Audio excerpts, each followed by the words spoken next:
But speaking of what is needed, Meek Mill's 2 cents always needed. Hey, Meek, man, like Meek is he was one of my favorite rappers growing up. You know, Meek is one Meek of is those one of mine. rappers that I been knowing before he was famous. Like I've been knowing of Yeah. Meek before he was famous. Yeah, because see, millennials remember when YouTube videos was like all we had. Yes. That's how Soldier 12 Boy. dudes on the corner just rapping. Yes, Like I was Meek gonna was say. one of those Philly rappers. Yes, with the with the braids.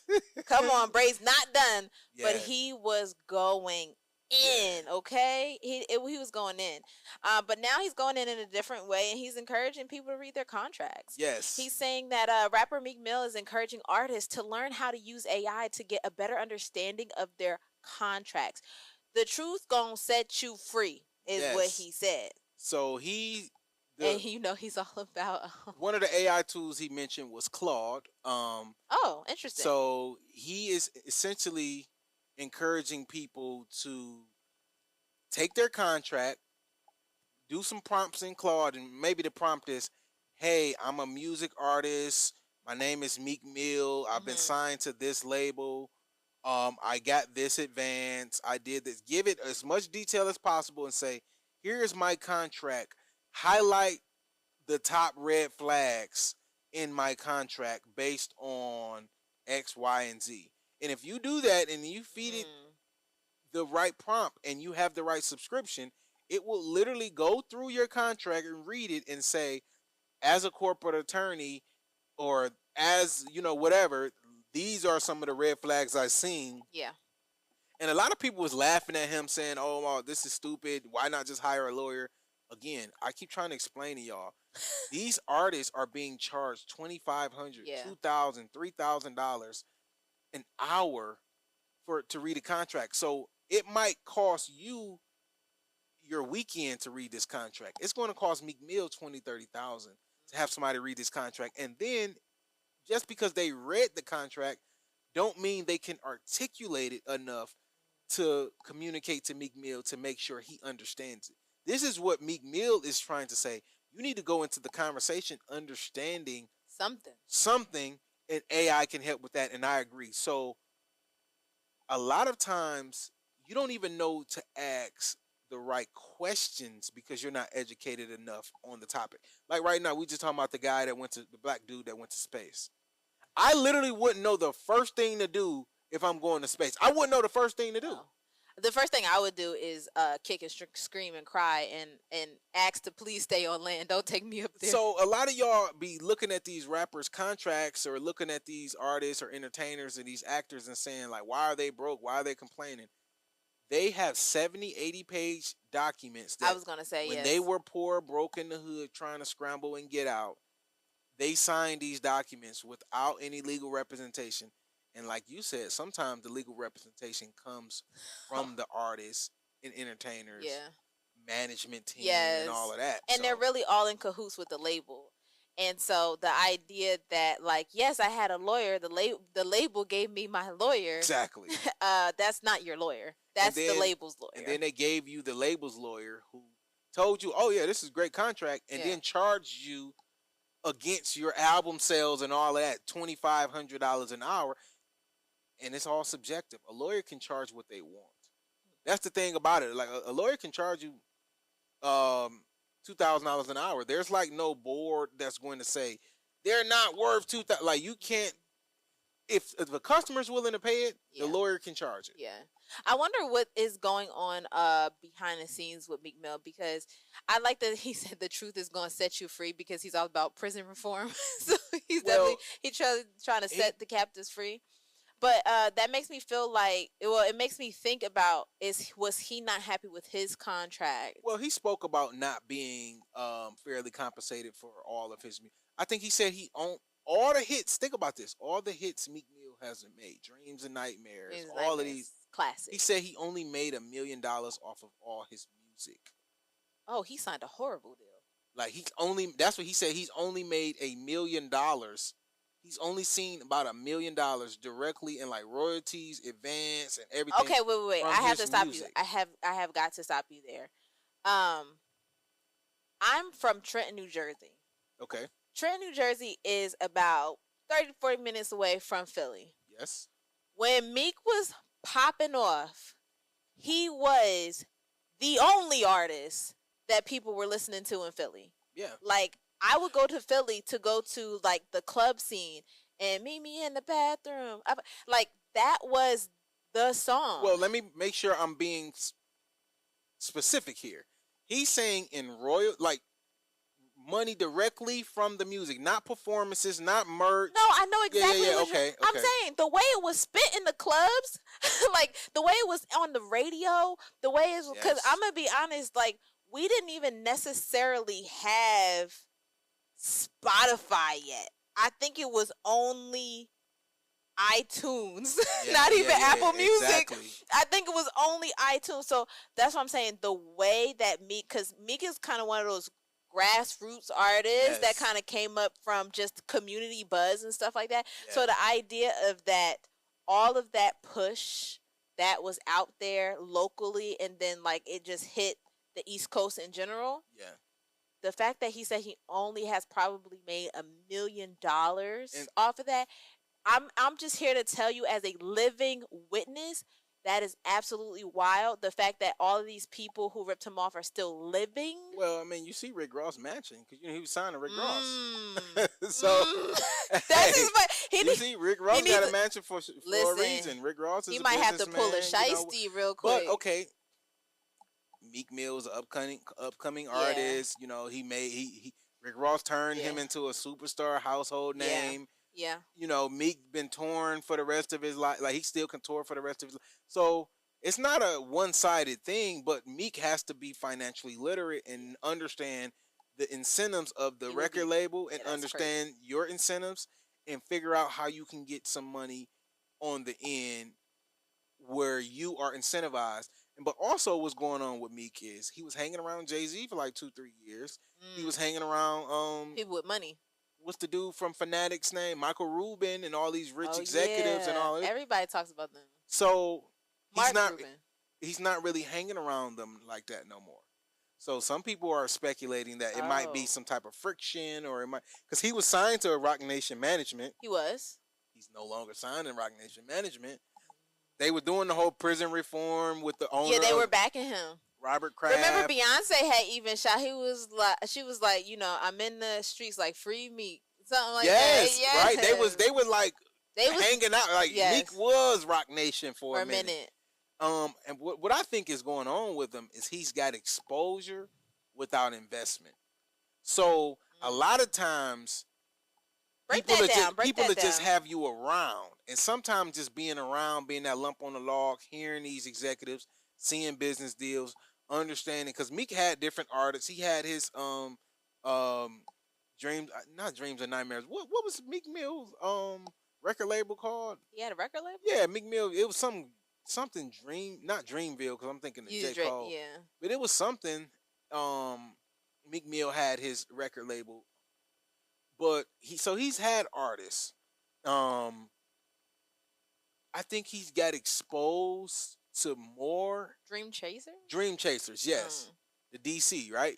So he's got exposed to more, and now he don't have the infrastructure, he don't have the investment, he don't have the capital, he don't have nothing, but he got the information. So sometimes that can be very depressing, and that can be you can seem like you're crazy, because you know how a lot of times people, like, the word woke used to be a positive term.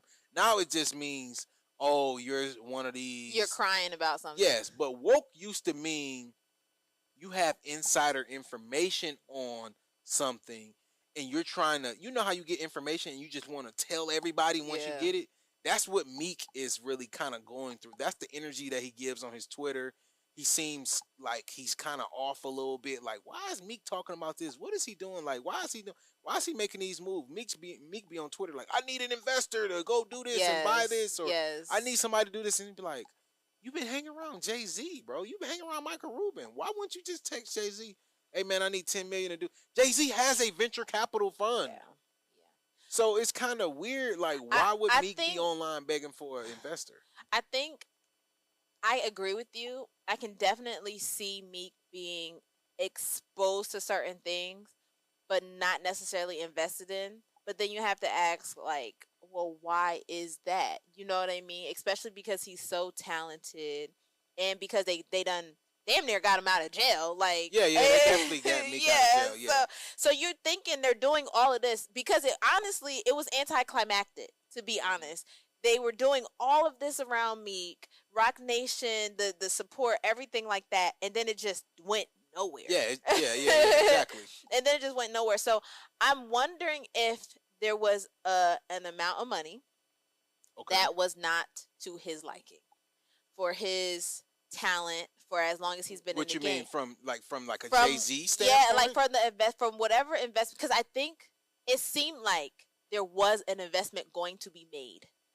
You know what I mean? And however, usually when it doesn't happen, somebody did not like the terms. And now he's talking about terms. You know what I mean? Yeah. Now he's talking about, hey, look at y'all stuff. And I had it up here just for people who don't, because when you said that, when he was talking about the AI chat bot Claude, I'm like, well, why not Chat GBT? And for people who don't know, Claude AI is developed by Anthropic. Yes. And it was designed to be safe, accurate, and secure. Known for high performing reasoning and coding, Claude excels at summarizing, writing, and analyzing large documents or images. So this is what it was built for. Yes, it's exactly what it is. And this helps, like, people was laughing, but I'm like, lawyers do this. Like synthesizing. Yeah, a lot of people use these tools. These tools are not the end all be all. These tools is like a spoon. Well, when the spoon was invented, if you just walking around with a spoon and using it wrong, you look like an idiot. But if you're sitting at the dinner table and you're eating something and you scoop it up with a spoon, it's like essential to your life.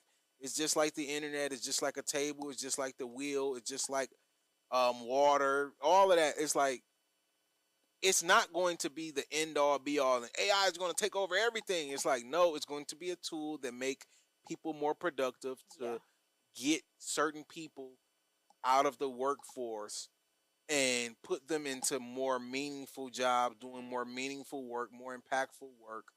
And they're going to erase a lot of these meaningless jobs that, think about it, like our great, great, great, great ancestors worked in coal mines and fields, picking cotton, doing all this very, very hard labor, physical. But then they created the cotton gin. We created all, like, Eli Whitley. Come on. Exactly. So all of these inventions and things like that is going to take people away from these kind of like menial, meaningless jobs, sucking jobs, and put them. And now they can be a little more creative. Now we can invest more into kids, and maybe there's a mom out there that really wants to be at home with her kids, but she's doing some customer service work that could be automated, and she figure out a way to make a couple grand online using these chat bots or whatever. True. And now she's at home raising her kids. You got a better family dynamic, less stress. You know what I'm saying? Like, these are great tools to embrace. A lot of people was laughing at them, and I look at it like Meek Mill is, quote unquote, he's waking up and realizing that, wow, like, I was so uneducated about a lot of this. You get the education, and now you don't really need, now you still need the investment, you still need the backing. But like you said, if I educate you so much, now I can't really manipulate you. Yeah, and that's what I'm thinking. I'm thinking something happened where there was a number and he was not satisfied. Yeah, he felt disrespected because of what he knew. But this is why I try to tell y'all all the time. Here we go. Soapbox. This is why they don't want you in the room. This is why they don't want you reading.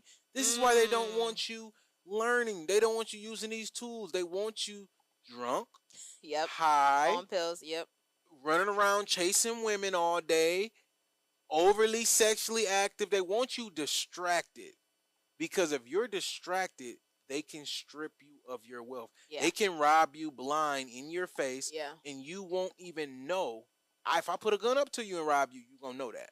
But if I rob you through paperwork, if I rob you through a contract, if I rob you through a business deal when I steal your wealth, now you don't even know who to attack. Yeah. Who you gonna go at? Like who you gonna?